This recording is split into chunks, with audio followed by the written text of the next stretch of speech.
It's investigation time. Alright. First of all, I'd better check the Monokuma file to see exactly what's going on. The victim was Chihiro Fujisaki.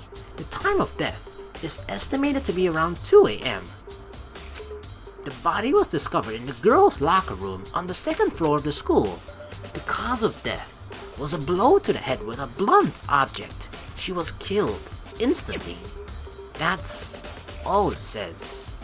Well, it's not like there's any point in complaining about it.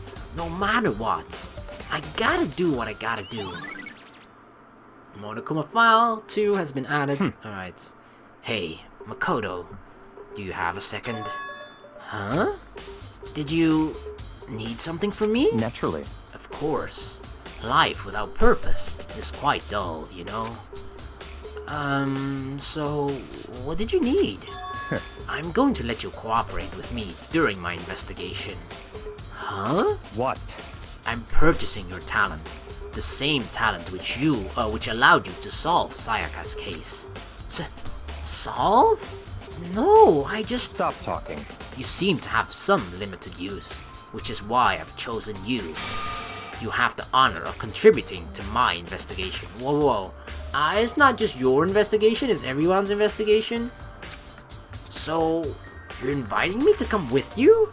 You're doing it in the most arrogant way possible, though. Let's go. Now then, shall we get started? But... We need to get moving. There is no time to be standing around.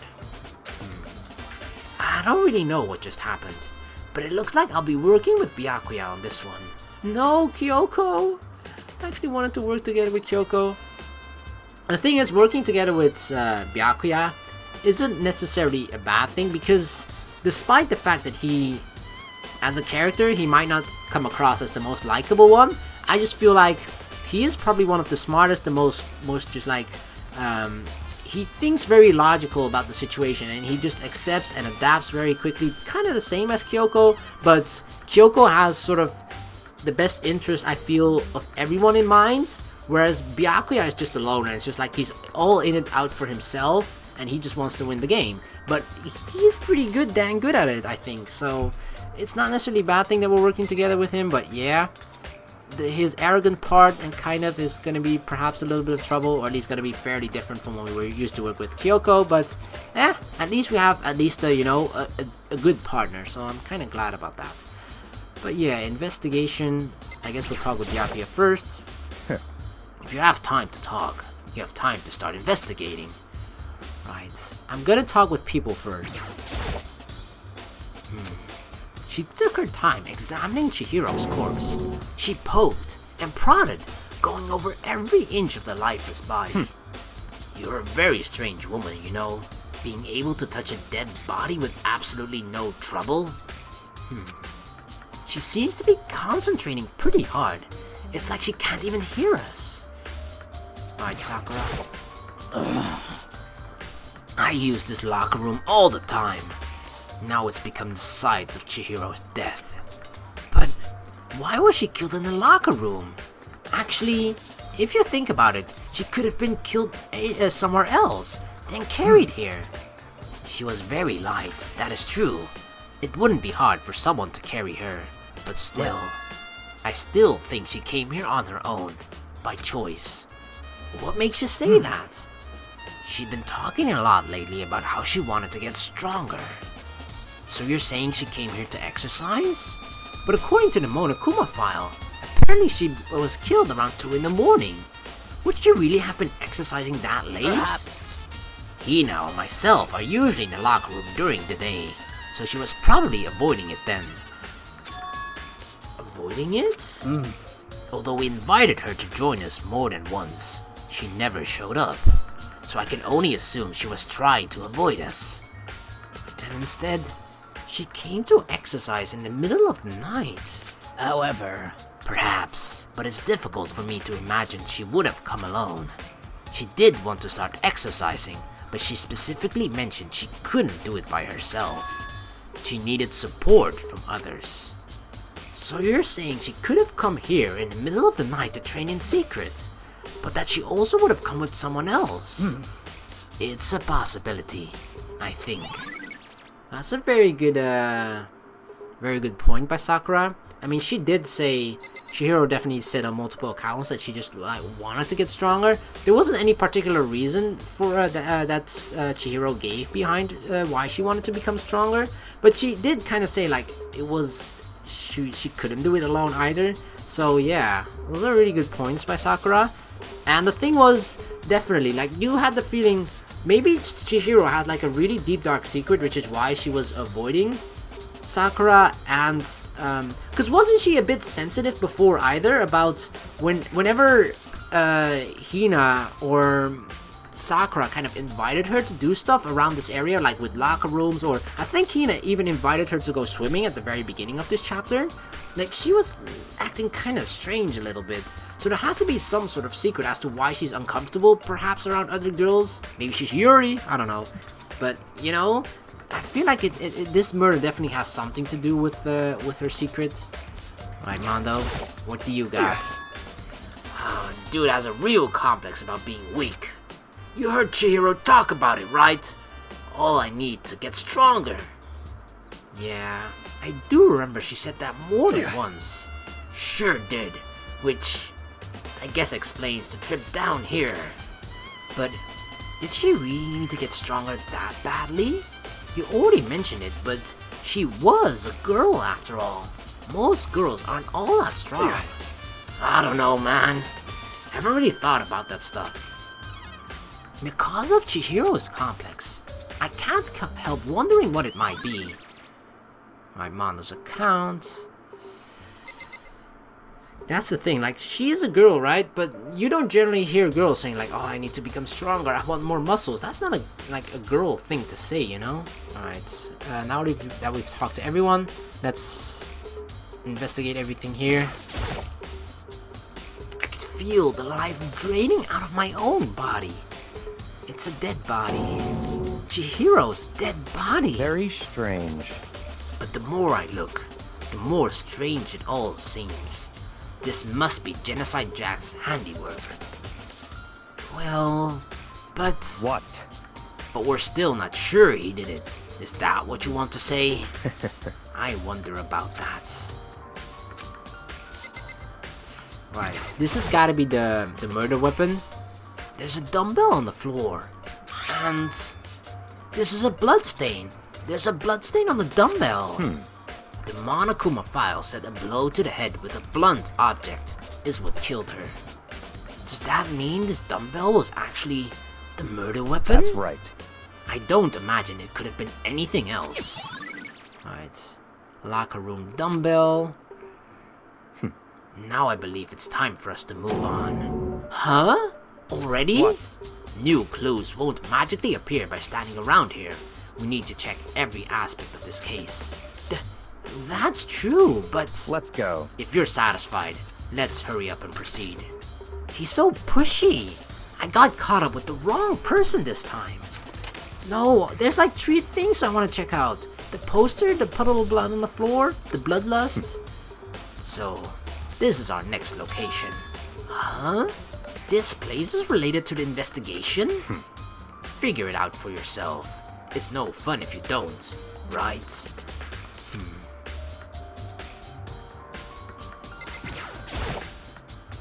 Maybe this gun was used to... No. Impossible. If that were true, Chihiro would be riddled with holes. And then there wouldn't be a blackened either then, right? Then she was just murdered by Monokuma, or the things that Monokuma set in place. So that's not really that interesting. What's this? There are a bunch of different pool-related items on the shelf, which have nothing to do with the case. The camera... A surveillance camera. Even as Chihiro was being murdered, I bet the mastermind were just sitting there, watching. They know what's happened, and they're still forcing us to go through with this. The rest is like only the doors. Yeah.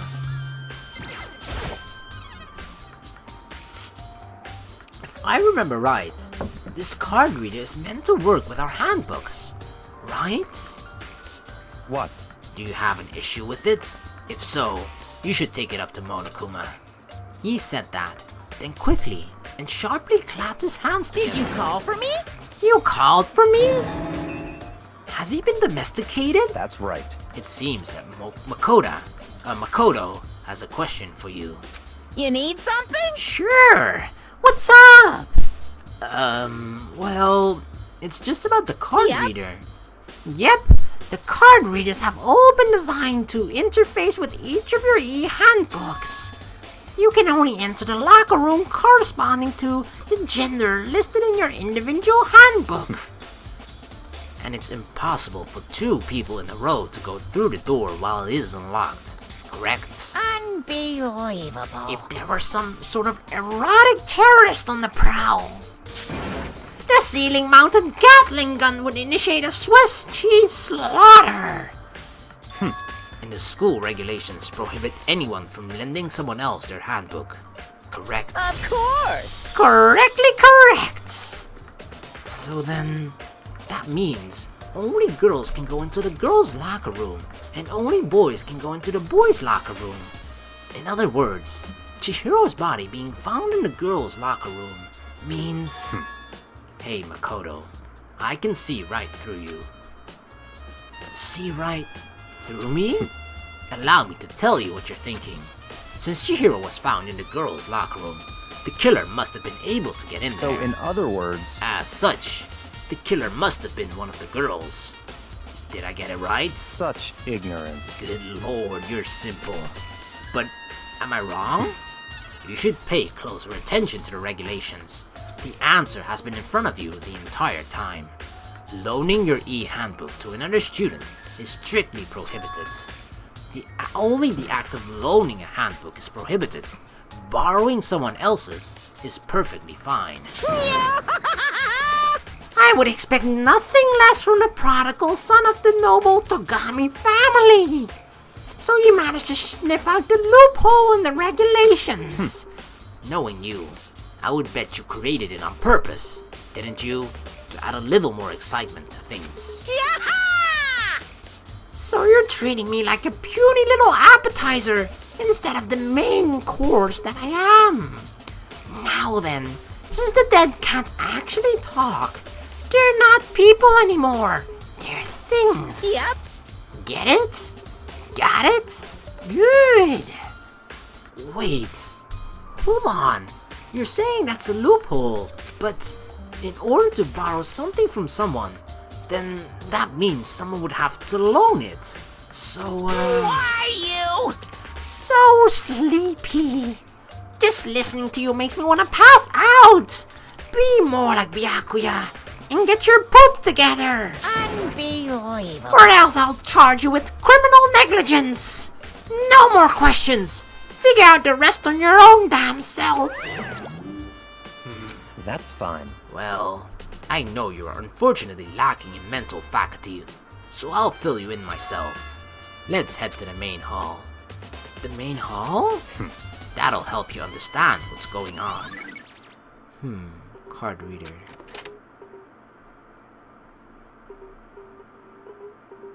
We came to the main hall. So, what are we looking for here? Does that mean I have to figure it out for myself? So he says there's a loophole, right? I mean, there's a clear difference and distinction between lending and borrowing. And what was it? Oops. According to the regulations, I think only lending? Lending was prohibited, right? Let's see, which one was it? It was one of the newer ones. Loaning your e-handbook to another student is strictly prohibited. I know for sure that there's a real distinction between loaning and borrowing. So I'm pretty sure loaning is the one when you're handing it out, right? When you're handing it out to another person. That's when you loan something to a person. That's the part that's strictly prohibited. But borrowing isn't. But borrowing means that you're on the receiving end of it. So you get... someone gives you their e-handbook to you themselves. So for example, I'm asking to borrow $100 or something. You loan me $100 by giving it to me, and I received the $100 that you gave me, therefore I'm borrowing it. That kind of makes sense, right? But the thing was, exactly as Makoto said, for one person to borrow, another person has to loan it to them, or lend it to them. Therefore, you know, you can't borrow without a person loaning. So, shouldn't that mean that that one person that loaned it or lent it is in violation of the school regulations, therefore should be punished? Maybe she was the one that was punished? I don't know, Chihiro? Could be that. But there's a clear distinction, that's for sure. Oh, what is this? Cabinet? There's a mailbox here. Could there be something inside? It's an e-handbook. No, wait. There's 3 of them. But what are they doing here? So you finally found them. Huh? Did you know these were here, Byakuya? I happened to find them by chance myself the other day. It seems there is a system in place where the handbooks of dead students get delivered to this mailbox. So then, these 3 handbooks belong to Junko, Leon, and Sayaka. You can go ahead and confirm it yourself. I immediately turned on one of the handbooks, and when I did... Sayaka Maizono, oh no! Oh, right in the heart again. Just as we were about to forget about it somewhat, you know, somewhat getting over it. You're right. This is Sayaka's handbook. Now do you understand? This is the key to the loophole that I revealed earlier. Yeah, I feel like I'm starting to get it. You should pay closer attention to the regulations. The answer has been in front of you the entire time. Loaning your handbook to another student is strictly prohibited. Only the act of loaning a handbook is prohibited. Borrowing someone else's is perfectly fine.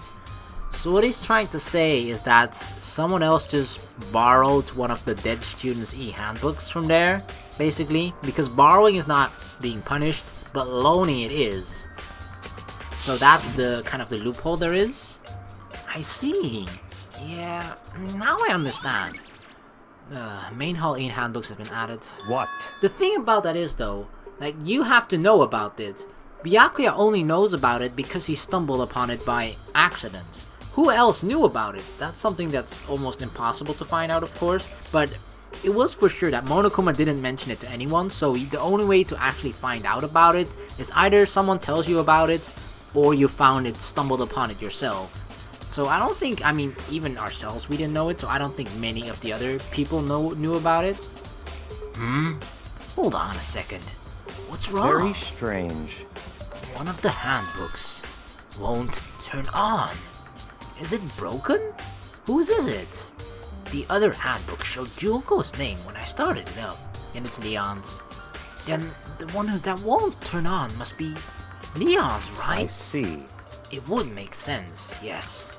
After all, he did get pummeled with dozens and dozens of baseballs. Pummeled with baseballs? Oh, here we go again. The memory of it came flooding back. That cruel punishment which led to Leon's death. The execution that the mastermind concocted. A cruel, heartless death. You're right. It wouldn't be surprising for the handbook to break during that kind of assault. Damn it! Hey! Now I'm really angry! Oh my god. What? That e-handbook is essential to student life here. Crucial, integral, instrumental, a super big deal. There's no way it would break that easily. But it did. That's impossible! If I say it wouldn't break, it wouldn't freaking break! It can withstand up to 10 tons of pressure, and it's waterproof up to 100 meters, okay? I don't care how many baseballs you hit with it, it wouldn't do crap! Oh, but even my amazing handbook does have one single weak point. It does? I can't hear you! But it's a secret. I wouldn't want you to go breaking any more handbooks. What? Then Leon must have broken it somehow without realizing what its weakness was. right? Hard to say. You know what I think? I think his handbook isn't actually broken. What?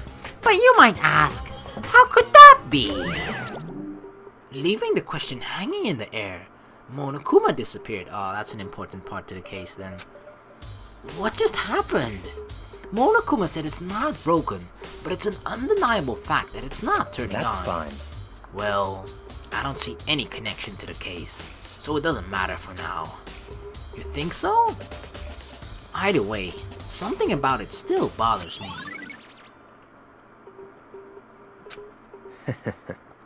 Okay then, this should be enough to get things rolling.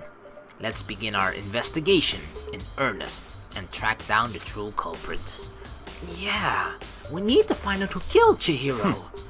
To be exact, not quite. Huh? Not quite? What do you mean by that, Byakuya? To be exact, not quite. Certainly, I want to reveal Chihiro's killer, but more precisely, I want to discover the true identity of Genocide Jack. Then, you really think? You truly believe that Genocide Jack is the one that killed Chihiro? Don't make me repeat myself. Absolutely. I have no doubt that Genocide Jack is the culprit in this case. Okay, interesting. So he definitely thinks one of the students here, one of the people that is here, their secret identity is actually Genocide Jack. That murderous fiend is Genocide Jack, right? What? There's nobody else it could be. A murderous fiend who kills again and again using a bizarre and brutal method. They're like a ghost, attacking suddenly, then slipping away before the police can catch up to them. And what nickname did the internet give this mysterious serial killer? Genocide Jack. They say he's killed thousands of people, but that's gotta be an urban legend.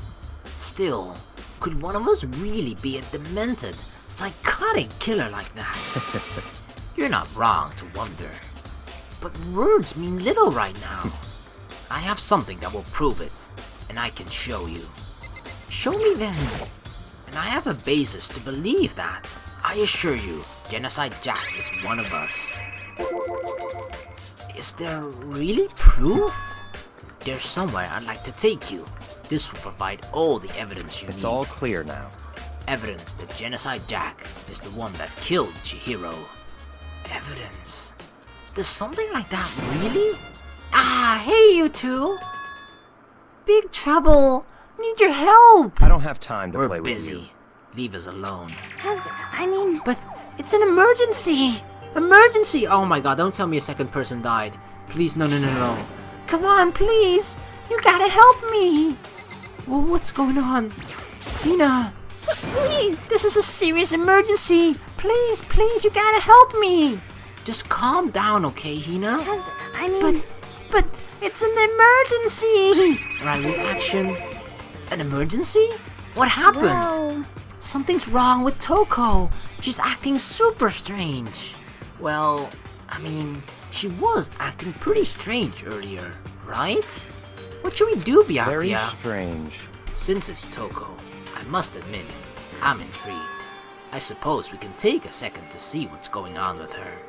Are you sure? Don't make me repeat myself. I didn't expect that. I thought for sure he'd just say no, and that'd be the end of it. yeah! Okay. Come on, hurry! Wait for us, Hina. Let's go. It looked like she headed to the dorms, to Toko's room, most likely. You're right. Is Toko inside? Some kind of emergency. How do I think we ring the doorbell?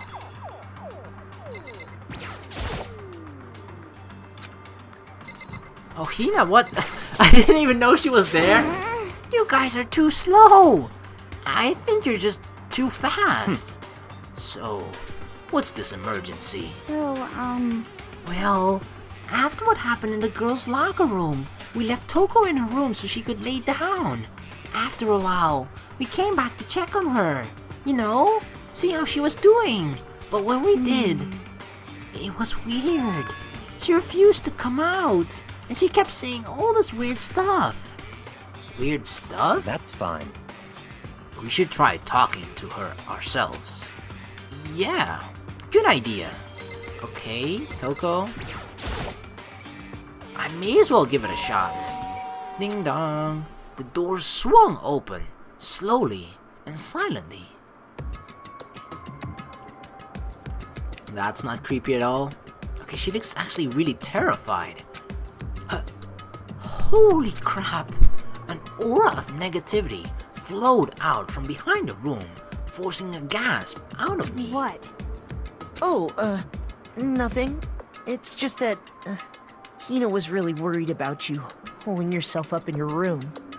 Leave me alone. Yeah, sure thing. But, could you open up, just for a second? Like, it almost seems, is someone with her there? Won't allow it. Huh? Won't let Genocide Jack have control. What?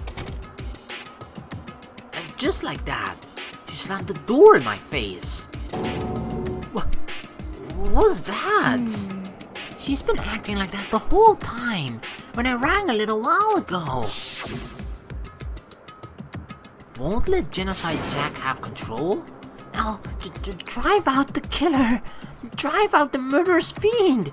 Is she saying that she has like an alternate personality, or like, you know, a different Toko in there that's actually Genocide Jack, you know, inside of her mind that sometimes takes control of her or something? Because I don't think it's a physical presence. I think it's someone inside of her, if what she's saying is true, that she did like Genocide Jack, that's the murderous fiend. That if that has something to do with Toko, then it's an alternate personality inside of her, I think. Not just a person that she has kept in her pocket the entire time, you know, because that's fucking impossible. What the heck? It doesn't make any sense, right? I was afraid to leave her in there alone, so I tried to bust down her door. But I felt like something was holding it shut on the other side. I couldn't even budge it. Toko was scared enough to even bar her door? Does she think the same thing as Byakuya? Does she think the serial killer, Genocide Jack, really murdered Chihiro? Is that why Toko's so scared? But Whatever it is, I'm really worried about her. Isn't there anyone who might be able to persuade her? Anyone who might be able to persuade her. That's gotta be Byakuya, right? She likes Byakuya. Bruh, come on. Hey, Byakuya, you think you could ask her? To come out of her room, I mean. That's fine. Sure, whatever. You're going to talk to her, Byakuya? Whoa, I guess you can be nice when you want to. Byakuya stood in front of her door, not making a sound, and pressed the doorbell. Uh-oh. After a few moments, there she is again. what do you want? Leave me alone. You're also so annoying. Bakura! It's Byakuya. I'm sorry. I couldn't keep our promise. But don't worry. Never again. I won't let Genocide Jack have control ever again. And with that, the door slammed shut. Even Byakuya couldn't pull it off. There's nothing else we can do. Let's get back to the investigation. Hold on! Hey Byakuya, what was Toko talking about just now? Something about a promise? What? Oh, I have no idea. Just another one of her delusions, I'm sure. But...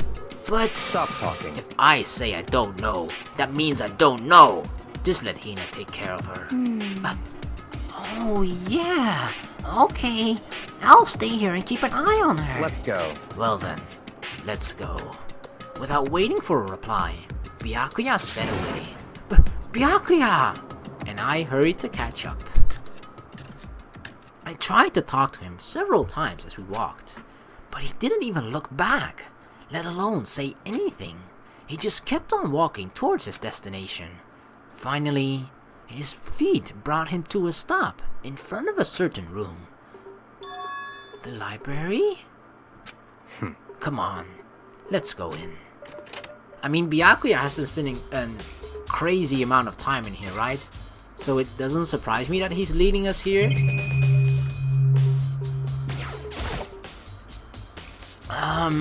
Is the evidence that proves that it was Genocide Jack really in the library? Don't make me repeat myself.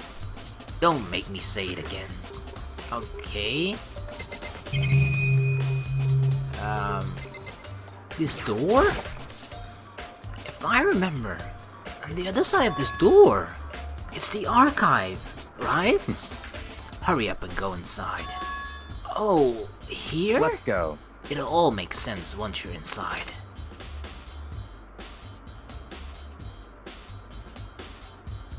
Whoa, there's so many books and files. And so much dust too. So in other words, I would say there's enough value in this place to endure the dust.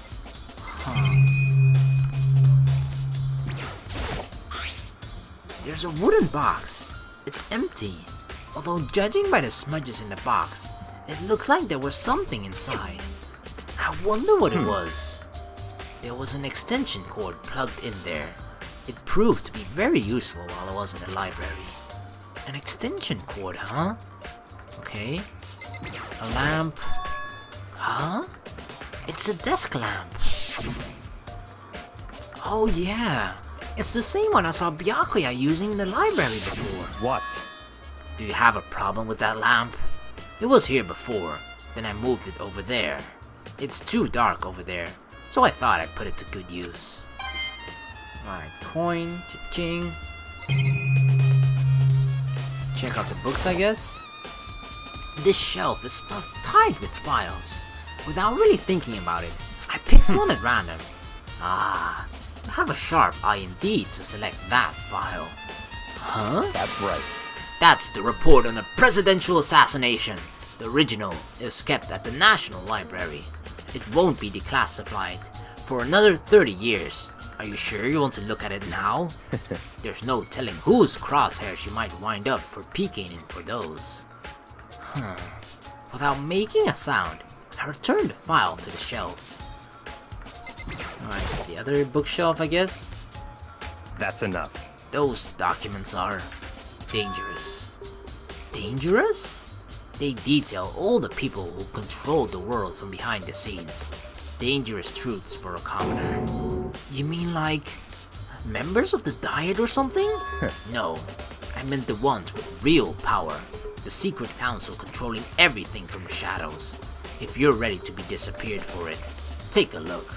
There are some very interesting people in there. You're just kidding, right? Am I? I'll just let it go for now. Yeah, I'd rather not risk it. So there's a camera in here too. There's a bookshelf behind him. There's a ton of fake files stuffed onto the bookshelf. If you're thinking of looking through any of them, let me give you a little warning. Those things are filled with graphic, disturbing photos from all kinds of crime scenes. It's the kind of thing any normal person wouldn't ever look at. Be careful. Huh? What do you mean? All of those files are investigation reports related to different cold cases. Those are internal documents, for police eyes only. They're not for the kind of thing you'd expect to leak. Oh? So, are you finally beginning to understand the true splendor of this library? The entire reason I was interested in library is because of this room right here. Interesting. It's home to classified government documents, police records, things no ordinary person would ever see. Isn't it magnificent?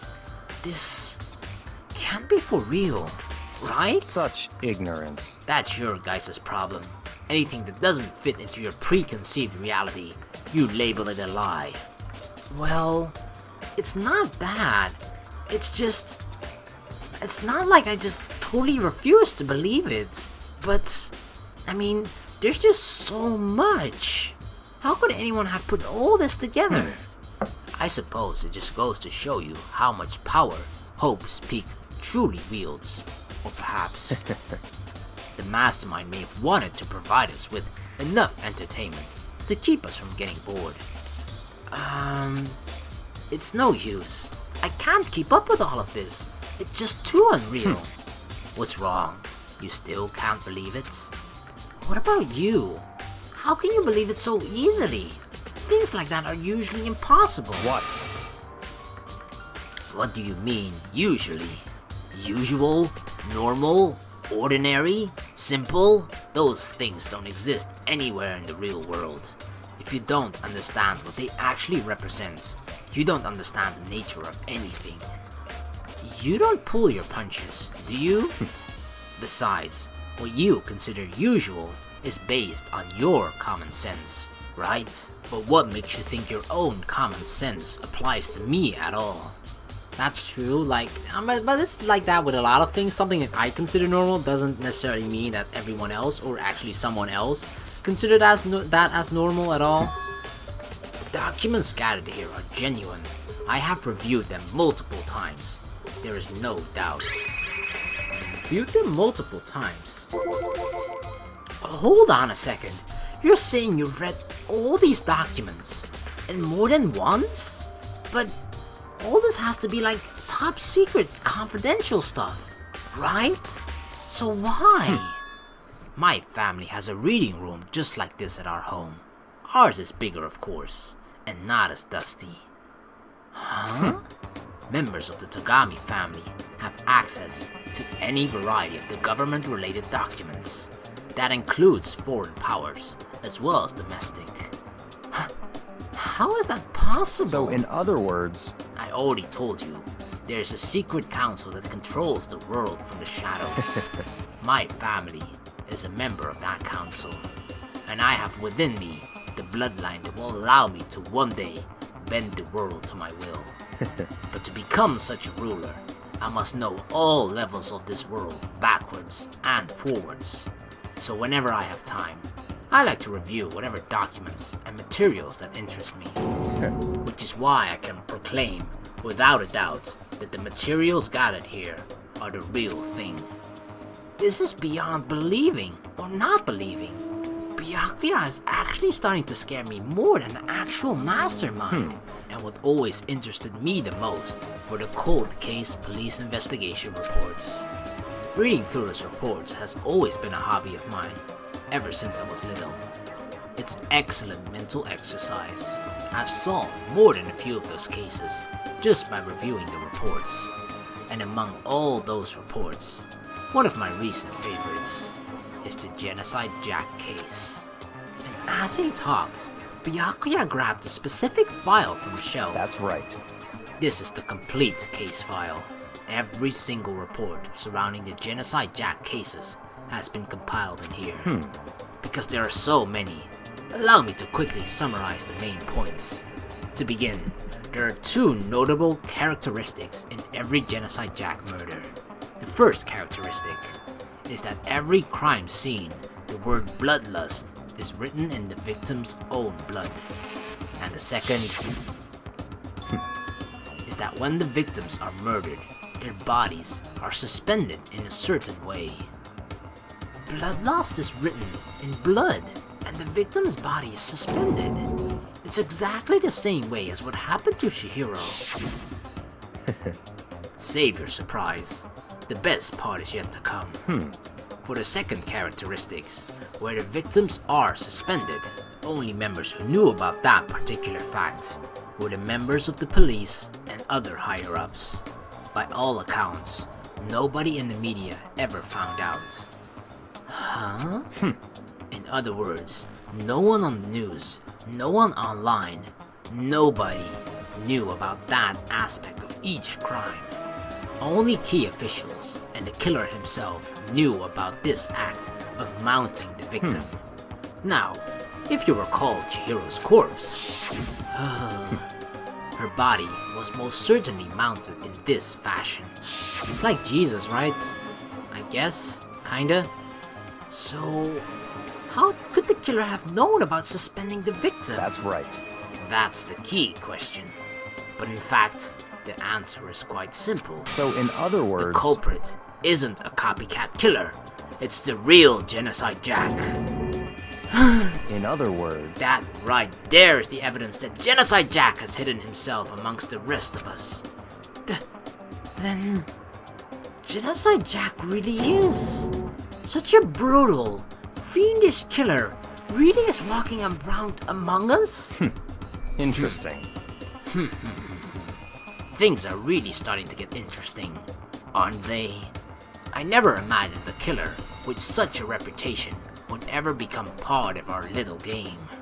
Now, don't you think it would be good for you to take a look at what I've already seen?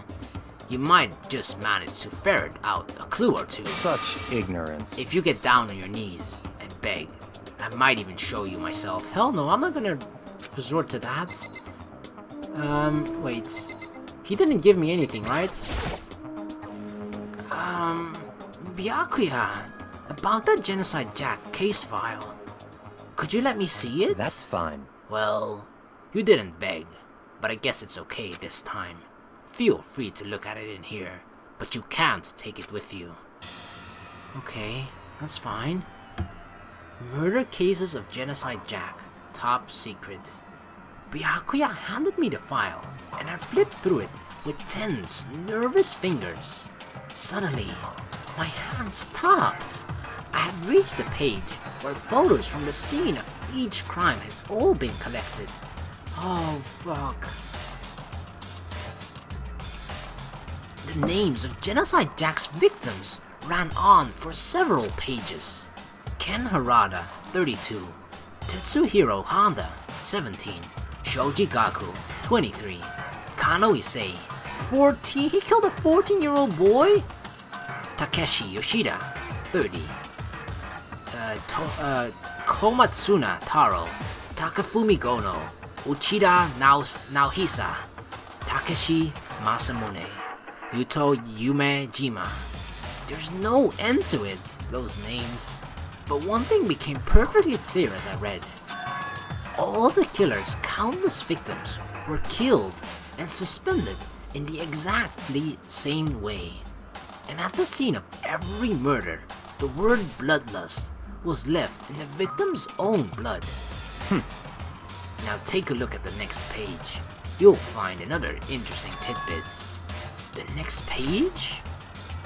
Oh god, what is it? Profiling results? All of the crimes took place either on weekdays at night, or during holidays, either day or night.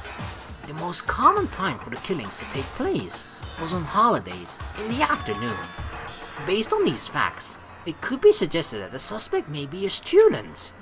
Evidence suggests that the suspect lingered at the scene, but when they did leave, they were in a panic.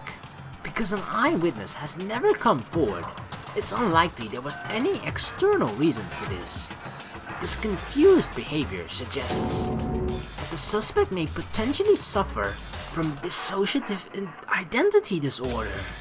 So in other words, Oh my god, so we really think it is Toko then? That seems the number one suspect right now then, right? I don't know who else it could be. The key point here is that the culprit may well have split personality. A split personality? Like the kind of thing you see on TV? So I'm part of another totally unbelievable story. But this one is way more unbelievable than anything else up until now. Or maybe it really isn't. I don't know. I feel like my mind has gone numb. Alright, Genocide Jack case file, I guess. let's go. Alright, we should get going soon. Huh? Where are we going? Anywhere but here. We finished our business here, haven't we? Oh wait, Byakuya! As usual, Byakuya turned and left without another word. I hurried out of the library to catch up. Well, this is where we part ways. I have some things I need to take care of before the class trial. Huh? Just all of a sudden like that? I don't have time to play with Come you. on. Enough of your annoying misapprehensions. Did you really think we'd be together the whole time? Take responsibility for yourself and do something useful. Move the investigation forward on your own. Goodbye. Well, goodbye. And just like that, he was gone. And just as quickly as he'd asked me to join him, he'd cut me off. In the end, I felt like I was just some plaything getting tossed around. At the same time, I'd uncovered some really important clues thanks to him. Genocide Jack. He's the one that killed Chihiro. And that murderous fiend is one of us. But who is it? I have to find that out, no matter what it takes. And to do that, there's somewhere I have to go investigate one more time. I have to go back to the crime scene, the girls' locker room. I should probably check the boys' locker room too. And the others might have come up with some info I might find useful while I'm at it. I need to find out everything I can.